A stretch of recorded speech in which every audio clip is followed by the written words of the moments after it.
جیسا کہ فرماتا ہے ربنا آتنا فی الدنیا حسنۃ وفی الآخرۃ حسنۃ وقنا عذاب النار۔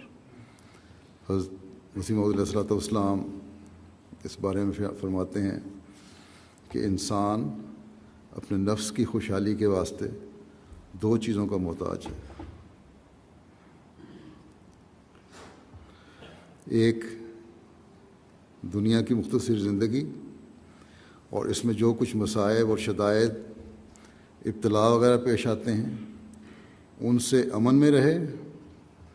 دوسرے فسق و فجور اور روحانی بیماریاں جو اسے خدا سے دور کرتی ہیں ان سے نجات پاوے۔ دو باتیں ہیں انسان کے لیے، ایک دنیاوی مشکلات اور بیماریاں، ایک روحانی مشکلات اور بیماریاں۔ بس ان دونوں سے نجات پانے کی کوشش کرتا ہے انسان۔ فرمایا کہ تو دنیا کا حسنہ یہ ہے کہ کیا جسمانی اور کیا روحانی طور پر یہ ہر ایک بلا اور گندی زندگی اور ذلت سے محفوظ رہے۔ آپ فرماتے ہیں دیکھو، پھر مزید تشریح کرتے ہوئے ربانہ اللہ تعالیٰ فرماتا ہے ربنا آتنا فی الدنیا حسنۃ۔ یہاں جو فرمایا ربنا، اس بارے میں آپ نے فرمایا کہ در حقیقت ربنا کے لفظ میں توبہ ہی کی طرف ایک باریک اشارہ ہے۔ جب انسان ربنا کہتا ہے اے ہمارے رب، تو یہ انتہائی یہ اللہ تعالیٰ کی طرف جھکتا ہے۔ فرمایا کیونکہ ربنا کا لفظ چاہتا ہے کہ وہ بعض اور ربوں کو جو اس نے پہلے بنائے ہوئے تھے ان سے بیزار ہو کر اس رب کی طرف آیا ہے، اور یہ لفظ حقیقی درد اور گداز کے سوا انسان کے دل سے نکل ہی نہیں سکتا۔ ربنا اگر حقیقی جب انسان کہتا ہے تو پھر ایک درد سے نکلتا ہے ربنا۔ لوگ ایسے بھی ہیں صرف ظاہری طور پر ربنا یہ دعائیں پڑھ لیتے ہیں، لیکن دلی کیفیت ان کی ہوتی۔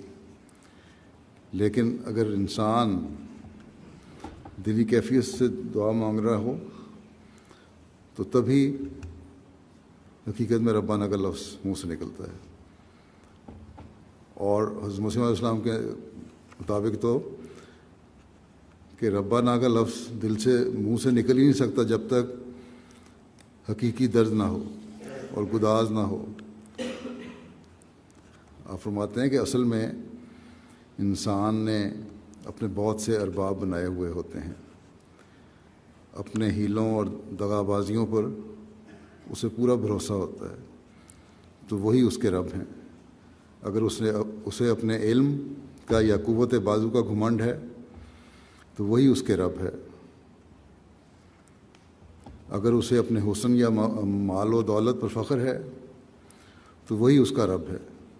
غرض اس طرح کہ ہزاروں اسباب اس کے ساتھ لگے ہوئے ہیں، جب تک ان سب کو ترک کر کے ان سے بیزار ہو کر اس واحد لا شریک سچے اور حقیقی رب کے آگے سر نیاز نہ جھکائے اور ربنا کی پر درد اور دل کو پگھلانے والی آوازوں سے اس کے آستانے پر نہ گرے، تب تک وہ حقیقی رب کو نہیں سمجھا۔ جیسا کہ میں نے کہا، لوگ کہتے ہیں ربنا کی دعا بھی پڑھتے ہیں، لیکن فرمایا کہ حقیقی ربنا اسی وقت ادا ہوتا ہے جب پردرد اور دل کو پگھلانے والی آواز نکل رہی ہو، اس حقیقت کو جانتا ہو کہ جب میں نے ربنا کہا ہے تو میں ایک وحدہ لا شریک خدا کو پکار رہا ہوں جو میرا رب ہے۔ اور جب یہ ہوگا، آپ فرمایا کہ تبھی وہ حقیقی رب کو سمجھتا ہے، اسی سے دعا مانگتا ہے۔